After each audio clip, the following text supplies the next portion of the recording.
오늘 우리에게 주시는 하나님의 말씀은 신약성경 누가복음 2장 1절에서 7절 말씀입니다. 누가복음 2장 1절에서 7절 말씀, 신약성경 88면 가까이에 있습니다. 누가복음 2장 1절에서 7절 말씀을 제가 봉독하겠습니다. 그때 가이사 아구스도가 영을 내려 천하로 다 호적하라 하였으니 이 호적은 구레뇨가 수리아 총독이 되었을 때에 처음 한 것이라. 모든 사람이 호적하러 각각 고향으로 돌아가매 요셉도 다윗의 집 족속이므로 갈릴리 나사렛 동네에서 유대를 향하여 베들레헴이라 하는 다윗의 동네로 그 약혼한 마리아와 함께 호적하러 올라가니 마리아가 이미 잉태하였더라. 거기 있을 그때에 해산할 날이 차서 첫 아들을 낳아 강보에 싸서 구유에 뉘었으니 이는 여관에 있을 곳이 없음이라라. 아멘. 예수님의 탄생 사건은 인류 역사의 최대 사건이죠. 최대 사건입니다. 우리가 해마다 한 해의 10대 뉴스가 뭐냐 또 이렇게 따지게 되죠. 그러면 여러 가지 사건이 떠오릅니다. 그런데 이 신나는 그런 사건들보다는 우리를 우울하게 하는 그런 사건들이 많이 들어가 있죠. 굿뉴스이기보다는 배드뉴스들이 많습니다. 한 100년의 역사를 이렇게 나누어 보아서 100년 동안의 가장 큰 사건이 뭐냐 이렇게 하면 여러 가지가 떠오를 수 있습니다. 그러나 인류 역사를 통틀어 가장 큰 사건, 대형 사건, 최고의 최대 사건이 뭐냐 그러면 예수 그리스도가 오신 사건일 것입니다. 오늘 우리가 사용하고 있는 이 기원후, 주후라고도 표현하죠. 역사를 딱 나누어지게 한 것은 예수 그리스도의 탄생을 시점으로 하는 것입니다. 그래서 우리는 BC와 AD를 사용하죠. 그래서 여러분들이 카렌다를 쓰고 지금 이 원력을 따라 이렇게 다 가는 것은 예수 그리스도의 탄생을 중심으로 하는 것입니다. 그래서 BC는 Before Christ, 영어로 씁니다. 영어의 약자입니다. 그러나 이 AD는 아노 도미니라는 라틴어를 사용하고 있습니다. 예수 그리스도의 오심 이후를 얘기하는 것이죠. 그래서 역사의 모든 분기점은 예수 그리스도의 탄생입니다. 그만큼 예수 그리스도의 탄생은 위대한 사건이죠. 그럼에도 불구하고 출발 배경은 매우 초라합니다. 유대 땅의 변방인 베들레헴이라고 하는 작은 마을에서 태어나셨어요. 그리고 태어나실 마땅한 장소도 없었습니다. 오늘 7절에 보면 첫 아들을 낳아 강보로 싸서 구유에 뉘었으니 이는 여관에 있을 곳이 없음이러라. 이 강보로 둘러싸인 아기, 마을 구유에 있는 아기에게 아무도 관심을 가져주지 않습니다. 팡파레도 없고 환영 파티도 없고 어떤 세레모니도 없어요. 그냥 냄새나는 초라한 마국간에서 짐승들에 둘러싸여 태어나신 겁니다.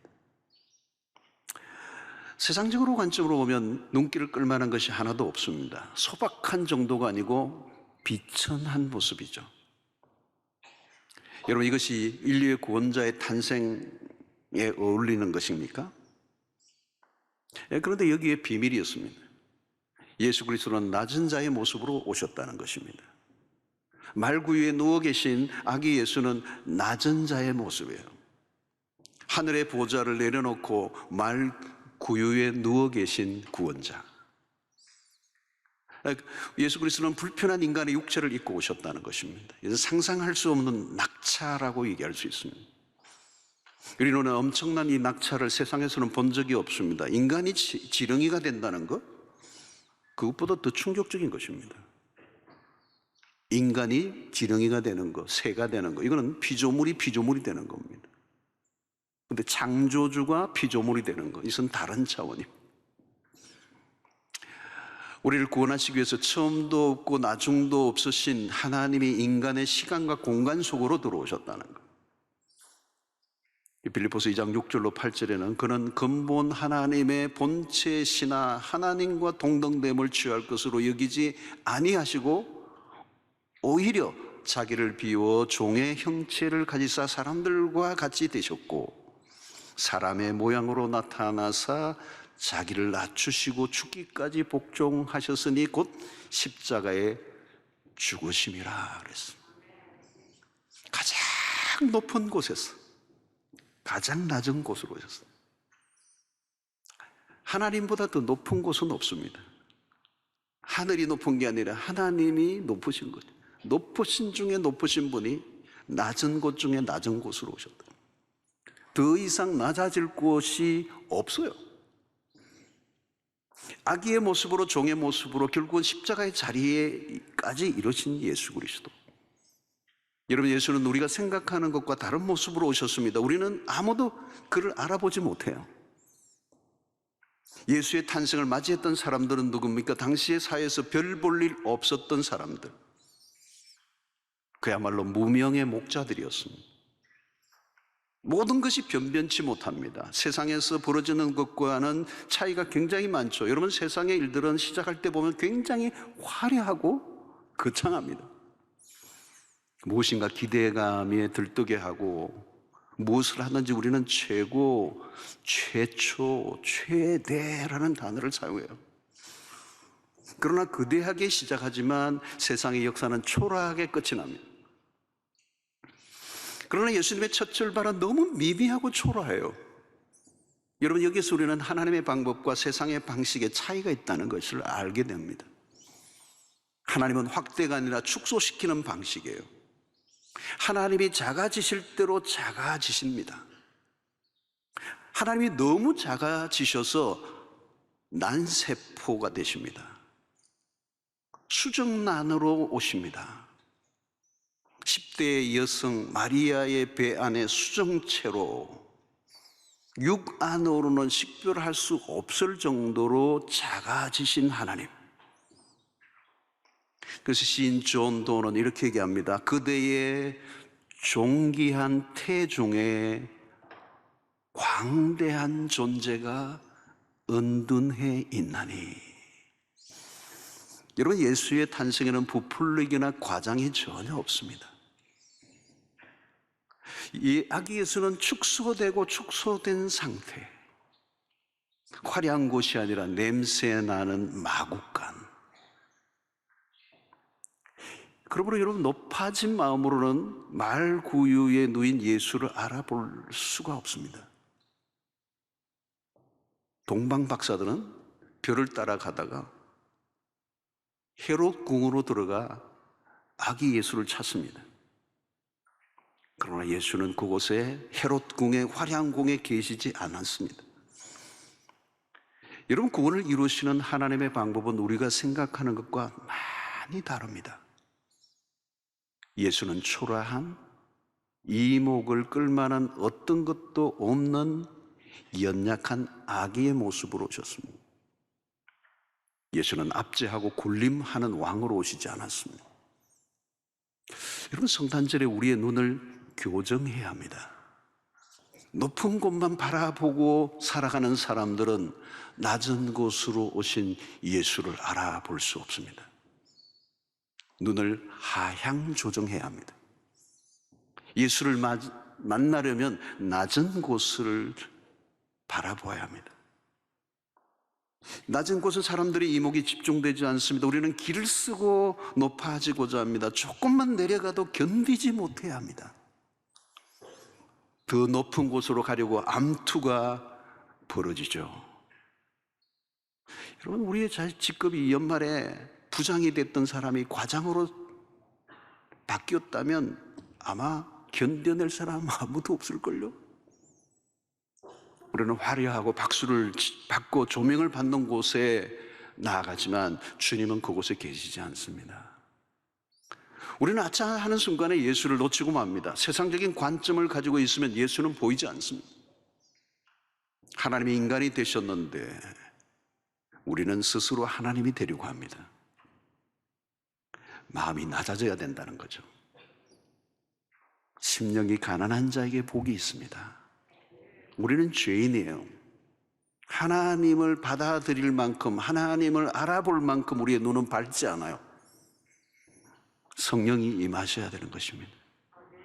우리의 마음을 낮추시고 2000년 전에 오신 아기 예수를 온 마음 다하여 맞이하는 은혜가 있게 되기를 축원합니다. 아기 예수로 오신 예수는 누구입니까? 이사야는 예수 그리스도 탄생 700여 년 전에 이런 예언을 합니다. 9장 6절에 이는 한 아기가 우리에게 낳고 한 아들을 우리에게 주신 바 되었는데 그의 어깨에는 정사를 메었고 그의 이름은 기묘자라 모사라 전능하신 하나님이라 영존하시는 아버지라 평강의 왕이라 할 것임이라. 예수 그리스도는 온 세상을 만드신 창조주이십니다. 절대적 힘과 능력을 가지고 계신 전능하신 하나님, 그분은 우주보다 더 크신 분이 행성 중에서도 아주 작은 행성의 인간으로 태어났습니다. 여러분, 창조주가 피조물의 일부가 되셨다는 이것은 아무리 생각해도 신비로운 일입니다. 하나님이 누구이십니까? 하나님과 죄인인 인간과 거리가 멀어도 한참 멀어요. 본질상 달라요. 우리가 하나님께로 돌아갈 수 있는 길은 없어요. 우리의 모든 힘을 동원하고 아무리 노력하고 모든 수단과 방법을 동원해도 우리는 하나님께로 갈 수가 없어요. 인간이 아닌 인간의 바깥에서 구원의 길을 열어주셔야 인간은 구원이 가능하도록 되어 있습니다. 그래서 하나님이 우리에게 오신 것입니다. 그것이 바로 성육신 사건, 인카네이션. 하나님이 인간이 되심, 그의 어깨는 정사를 메었고 전능하신 하나님인데 지금 강보에 쌓인 아기가 되어 있습니다. 이사야는 이렇게 표현합니다. 53장 2절에 그는 주 앞에서 자라나기를 연한 순 같고 마른 땅에서 나온 뿌리 같아서 그 모양도 없고 풍채도 없은즉 우리가 보기에 흠모할 만한 아름다운 것이 없도다. 눈길을 끌만한 것이 하나도 없었다는 거예요. 오히려 눈을 돌리게 만들었어. 천군 천사를 동원하여 하늘에서 내려온 점령군 같은 신이 아닙니다. 여러분, 우리 아이들 보면 무장 해제돼요. 오늘 또 2부부터 5부까지 계속 유아 세례를 베푸는데 저는 세례를 베풀 때 아이와 눈을 맞추려고 합니다. 근데 애들이 자는 애들이 몇 있더라고요. 오늘 보니까 피곤하셔서 주무시는 아이들에게 제가 세례를 베풀었어요.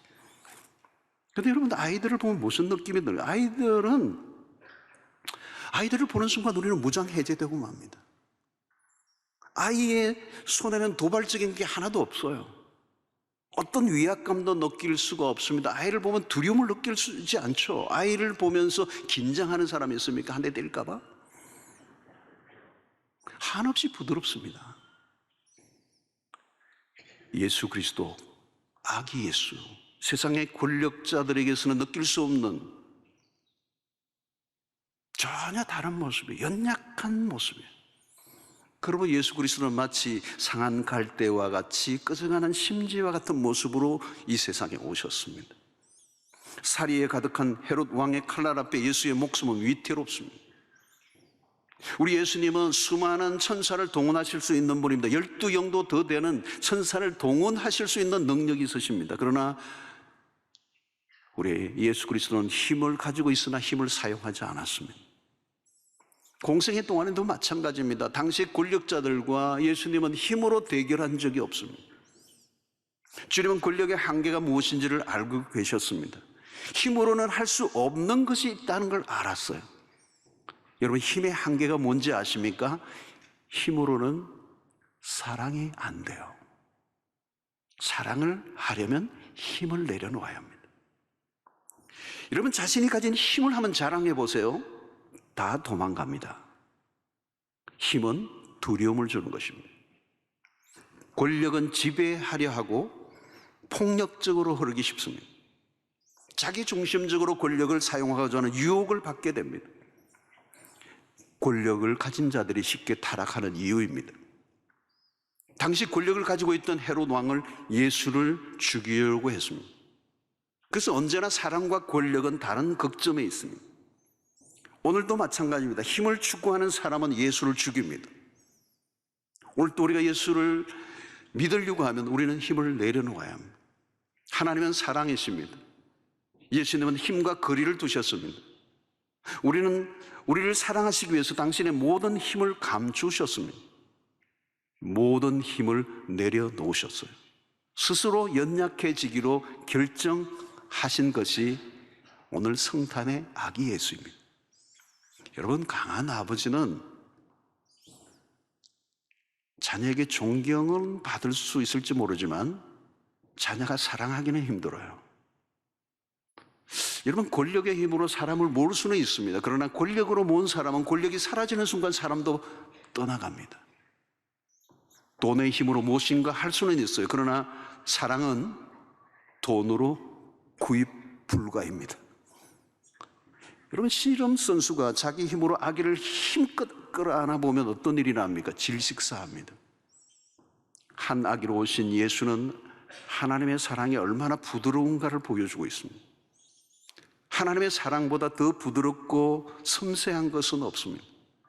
아기 예수, 두렵고 위험에 찬 아버지보다 부드러운 어머니의 손길을 느끼게 합니다. 아기로 오신 예수는 한없이 연약합니다. 사랑하는 성도 여러분, 사랑하면 어떻게 되죠? 약해져요. 서로 사귀는 연인들을 보세요. 진짜 사랑하면 져줍니다. 부부가 싸워도 져주는 게 이기는 것이죠.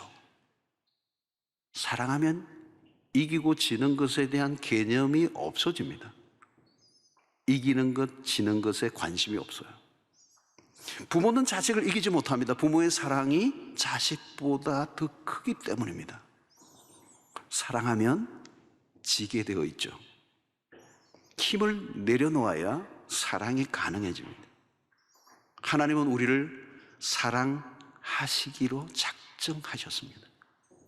하나님이 우리와 같이 되셨다는 태아로, 어린 아기로 오셨습니다.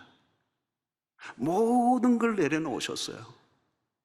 누구나 다가갈 수 있는 분으로, 다가갈수록 더 친근하신 분으로 우리 가운데 오셨습니다.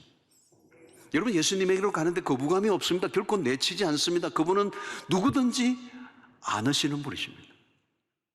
사랑하는 사람은 자기 마음대로 할 수가 없습니다. 상대를 위해 모든 것이 기울어져 있습니다. 사랑하기 때문에 약해지고 사랑하기 때문에 자기 주장을 감춥니다. 하나님은 이긴 자의 모습이 아니라 약한 자의 모습으로 오셨습니다.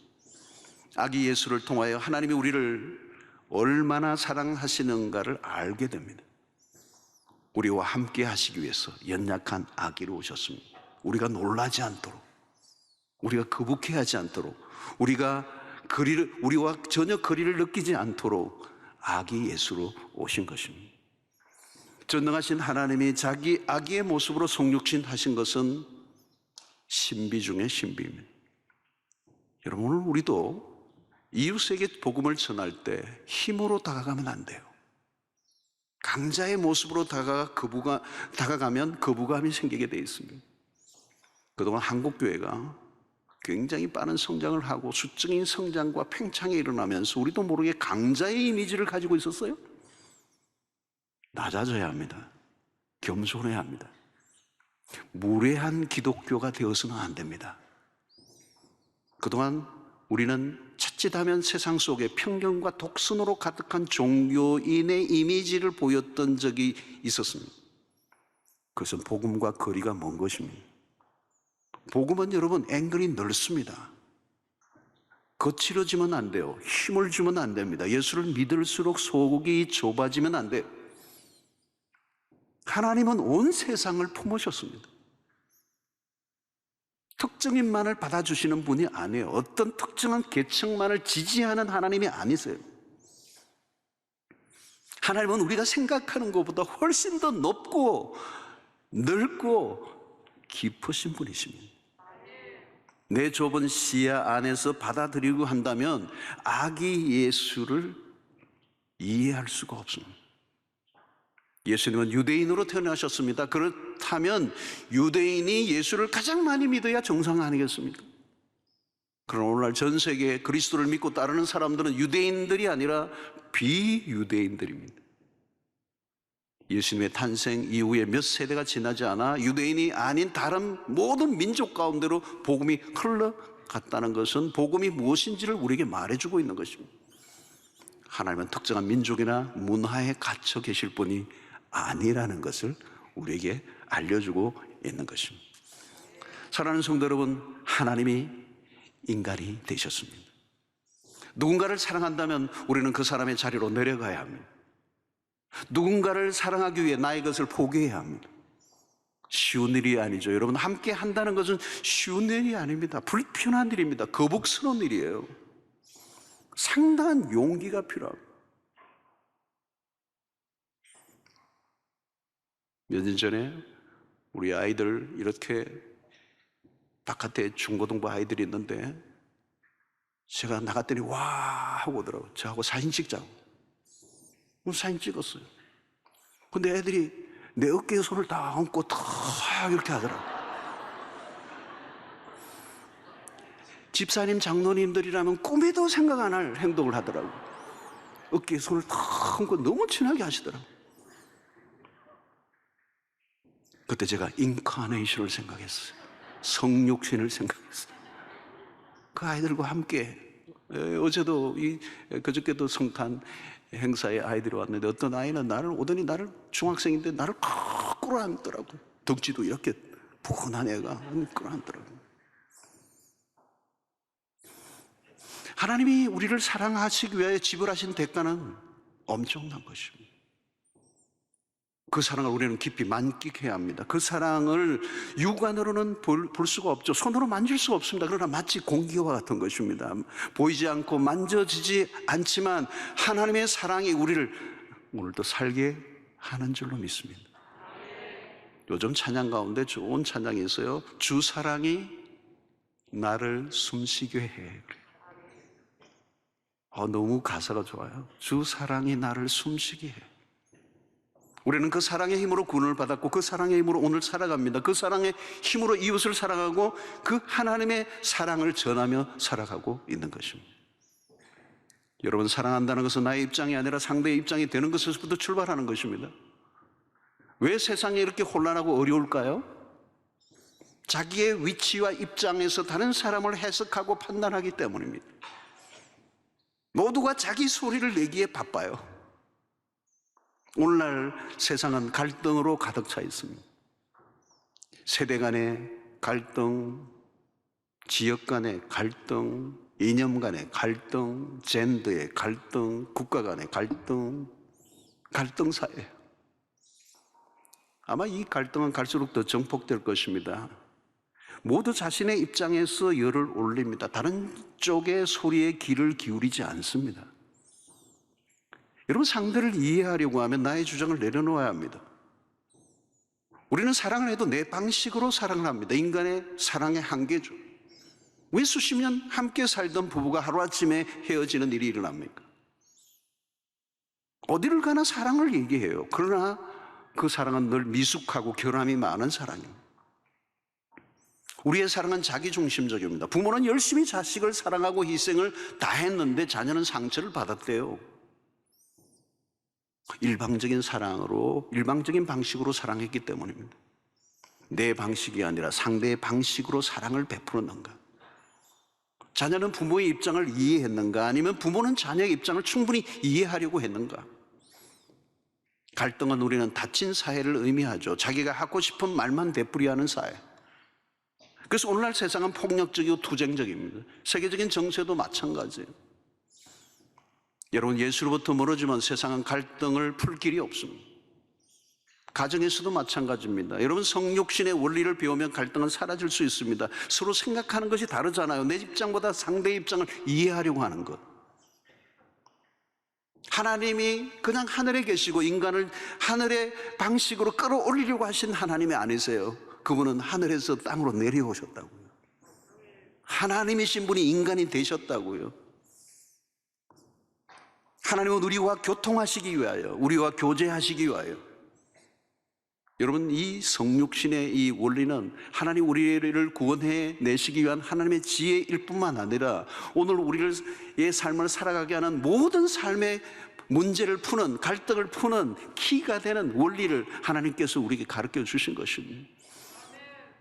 성육신은 여러분 나를 포기하는 것입니다. 나의 권리를 내려놓는 것입니다. 하나님과 본체이십니다. 동등되신 분이십니다. 그런데 하나님과 동등됨을 취할 것을 여기지 아니하고 자기를 비워내시고 종의 형체까지 가지셨던 하나님, 포기죠, 포기. 그 포기 안에는 하나님의 사랑이 들어 있습니다. 사랑은 여러분 포기입니다. 사랑하기 때문에 포기할 수 있는 겁니다. 포기하지 않는다면 사랑하지 않는 것입니다. 여러분, 포기하면 다 사라져버리고 다 끝나버리는 것입니까? 아닙니다. 그 포기할 때 거기서 새로운 역사가 시작이 되는 것입니다. 하나님은 자신의 모든 것을 깨뜨리셨습니다. 거룩하신 하나님이 주인과 같이 되셨습니다. 왕 중에 왕신 그분이 종의 형체를 가지셨습니다. 바로 이것이 오늘 우리에게 주신 하나님의 사랑이요 은혜요, 하나님께서 우리와 함께 하시기 위하여 우리 가운데 찾아오신 최고의 복이, 그래서 우리는 임마누엘이라고 그러는 것이죠. 이 땅에 오신, 아기로 오신 그 예수는 우리와 영원히 함께 하시기 위하여, 그래서 성탄절에 우리에게 주시는 최고의 복은 임마누엘입니다. 그냥 천상의 절대적 초월적 존재로만 계시는, 우리가 다 할 수 없는 신으로만 먼 역사의 저편에 계시는 하나님이 아니고 오늘 일상에 우리의 한가운데 찾아오셔서 우리 안에 거하시고 우리와 영원히 함께 하시겠다고 하시는 임마누엘이 바로 아기 예수의 탄생인 것입니다. 여러분, 세상에서 누가 가장 복을 받은 사람입니까? 하나님과 함께하는 사람이에요. 좀 더 정확한 표현을 한다면 하나님이 우리와 함께 해주시는 삶을 살아가는 것. 여러분, 언제 복이 떠나가는 것입니까? 하나님으로부터 멀어질 때입니다. 하나님이 복이십니다. 세상의 모든 좋은 것은 하나님으로부터 옵니다. 하나님이 함께 하시는 삶이 복 중에 복인 것입니다. 히브리 사상에서는 복을 받는다는 것과 하나님과 함께, 하나님이 함께 하신다는 말은 동의어예요, 동의어. 복을 받는다는 것과 하나님이 함께 하신다는 것은 같은 말이에요. 틀림없는 얘기예요, 여러분. 하나님이 없는데 복이 있을 수 있겠어요? 하나님과 함께 살아가는데 복이 없을 수가 있겠습니까? 복은 하나님으로부터만 옵니다. 그 복은 우리가 노력해서 얻은 것과 다른 차원의 복입니다. 복 비슷하게 보이는 것들은 세상에 많아요. 그러나 알고 보면 복이 아니에요. 세상의 모든 것을 다 가진 것 같은 삶을 사는데 불행한 사람들이 한두 명이 아닙니다. 그렇게 좋은 두뇌를 가지고도 비극적 인생으로 끝나는 사람이 한두 명이 아닙니다. 세상에 온갖 것을 다 누리고 사는데도 불구하고 얼굴에는 활기가 없고 생기가 없고 우울한 삶을 살아가는 사람들이 얼마나 많습니까? 하나님이 우리와 함께 하시면 그것이 복 중에 복인 줄로 믿습니다.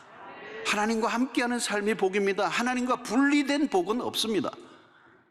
돈이 많으면 복입니까, 여러분? 돈 많으면 좀 편리는 하겠죠. 그러나 그것은 복이라고 말하기 어렵습니다. 복은 하나님이십니다. 복의 DNA가 하나님이세요. 그 하나님을 모시면 그게 복이에요. 이 성탄절에 임마누엘의 복을 누리며 사는 은혜가 있게 되기를 축원합니다. 여러분, 사람들의 마음을 얻고 싶습니까? 힘으로는 안 돼요, 여러분. 강제로 안 돼요, 강제로. 부모가 자녀에게, 자녀가 부모에게, 우리의 이웃과 친구와의 관계 속에 우리가 마음을 얻는 길은 힘으로 안 돼요, 강제로 안 돼요, 억지로 안 돼요. 언제 가능해요? 오늘 이 성육신의 원리입니다. 약해지면 되는 거예요. 그것은 뭘까요? 내가 상대를 있는 그대로 받아들여 주는 것입니다. 우리는 하나님을 통해서 진정한 사랑이 무엇인가를 배웁니다. 하나님이 우리에게 보여주신 사랑 안에 구원의 놀라운 방법이 숨어 있습니다. 우리는 그 사랑을 계속 배워가고 그 사랑을 베푸는 삶을 살아가야 될 줄로 믿습니다. 이 성탄절 아침에 구유에 누인 아기 예수, 그 아기 예수를 만나려면 우리의 마음을 낮추어야 합니다. 우리도 모르게 교만해진 마음이 있습니다. 허탄한 것을 쫓았고 세상의 허영을 쫓았고 우리 안에 탐욕이 있었습니다. 우리의 교만해진 마음을 내려놓고 낮은 곳으로 갈 때 하나님께서 그곳에 우리를 만나 주실 줄로 믿습니다. 사랑은 힘을 내려놓는 것입니다. 힘을 주장하지 않습니다. 힘을 내려놓고 포기하는 것입니다. 우리는 하나님이 우리에게 보여주신 아기 예수, 그 내려놓으신 사랑, 그 앞에 우리는 무릎을 꿇습니다. 하나님으로부터 배운 그 사랑을 실천하며 나누며 살아가는 여러분들의 일상이 되기를 주의 이름으로 축원합니다. 이 성탄절에 우리와 함께 하시는 임마누엘의 주님, 아기 예수로 오신 그 예수를 여러분들의 마음에 깊이 모셔드리고 그 임마누엘의 주님과 함께 매일 한 걸음 한 걸음 걸어가실 때 우리 안에 평화가 넘치고 우리 안에 기쁨이 넘치고 우리 안에 회복의 역사가 일어나고 치유의 역사가 일어나고 우리의 모든 엉킨 것들이 회복되는 역사가 일어나는 축복이 모두에 있게 되기를 주의 이름으로 축원합니다. 기도하겠습니다. 하나님 아버지, 오늘 또 우리에게 말씀을 통하여 예수 그리스도의 오심을 통하여 우리에게 주신 하늘의 메시지를 깨닫게 하시니 감사합니다. 성육신 하신 아기 예수로 오신 그 예수를 우리가 겸손함으로 모셔드리게 하여 주시옵시고 낮아지심으로 모든 권리를 포기하심으로 연약해지심으로 우리에게 사랑의 주님으로 다가오시게 하시고 우리가 기꺼이 그분의 품 안에 안길 수 있는 은혜를 허락하시니 감사합니다. 오늘 또 우리가 그 주님의 사랑을 만끽하는 이 시간 되게 하여 주시옵시고 우리에게 주신 그 놀라운 사랑을 이웃에게 전거하며 갈등과 전쟁과 폭력과 그리고 모순으로 가득한 이 세상의 한가운데서 주님이 보여주셨던 그 아름다운 성육신의 삶을 우리도 살아내게 하여 주심으로 이 땅에 우리를 통하여 또 평화가 임하는 역사가 일어나게 하여 주시옵소서. 예수님의 이름으로 기도하옵나이다. 아멘.